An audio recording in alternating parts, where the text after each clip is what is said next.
Gibuksan sa Dakbayan, Sugbo ay kaduhang vaccination site sa pagpadayon sa pediatric vaccination.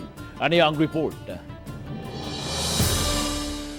Gibuksan ay kaduhang pediatric vaccination site sa usa ka mall sa uptown area ganina buntag. Mga bata nga nag-edad og 12 anyos hangtod sa 17 anyos mihugop sa dapit uban sa ilang mga ginikanan. Gawa sa mga gwardya mitabang usab ang kapulisan pagpasunod sa mga bata uban sa ilang mga ginikanan nga musunod sa social distancing. May gitagan ng 195 ka mga vials sa Pfizer ang Cebu City Vaccination Center alang sa 500 ka mga bata.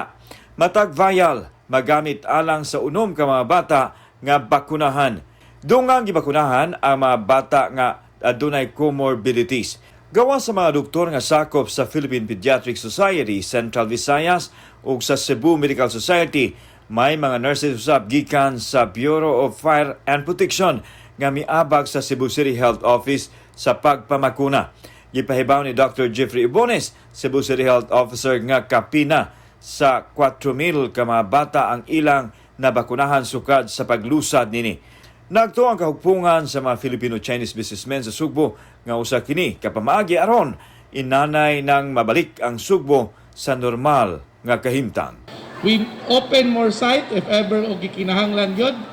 Itong i-open kay kabaw ko nga kuwang pa bat karon kanilang sa kay duol yung kita sa Chongwa.